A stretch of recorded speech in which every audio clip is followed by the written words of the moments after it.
एक छोटे से गांव में एक पुरानी हवेली खड़ी है। गांव के लोगों का कहना है कि इस हवेली के अंदर एक रहस्यमयी खुशबू फैलती है, जो हर रात अपनी महक से सबको चौंका देती है। उनका विश्वास है कि जो भी इस खुशबू को महसूस करता है, उसकी जिंदगी में कुछ बड़े बदलाव आते हैं। नैना, एक छोटी सी लड़की, अपनी माँ की मौत के बाद पूरी तरह से उदासी में चली गई है। उसकी माँ एक बीमारी के कारण कुछ महीने पहले चल बसी थी। नैना को अपनी माँ की यादों को वापस पाने की आशा है। उसने सुना है कि हवेली के अंदर एक खास राज छुपा है, जो उसकी जिंदगी को बदल सकता है। इसलिए एक दिन वो हवेली की तरफ रुख करती है। हवेली के अंदर नैना एक अजीब सी खुशबू महसूस करती है। ये खुशबू उसके दिल को छू जाती है और वो देखती है कि एक पुरानी किताब उसके सामने है।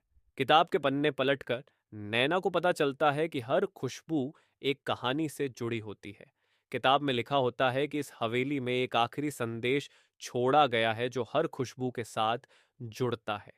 जैसे जैसे नैना किताब को पढ़ती है, उसे समझ आता है कि उसकी माँ ने अपनी आखिरी खुशबू में एक संदेश छोड़ा था। हमारे संदेश में लिखा है कि खुशबू एक आशीर्वाद है, जो हमारे प्यार और यादों को हमेशा जिंदा रखती है। नैना हवेली के एक पुराने कमरे में एक खजाना भी ढूंढती है, जिसमें उसकी माँ के लिखे हुए पत्र और यादों का एक संग्रह है। नैना खजाने को अपने साथ लेकर हवेली से निकलती है। उसके साथ माँ की यादों की खुशबू भी चली आती है। उसकी जिंदगी एक नया जज्बा और उम्मीद से भर जाती है। उसे समझ आ जाता है कि खुशबू सिर्फ एक महक नहीं, बल्कि प्यार और यादों का एक सुंदर इजहार है, जो हमेशा उसके साथ रहता है।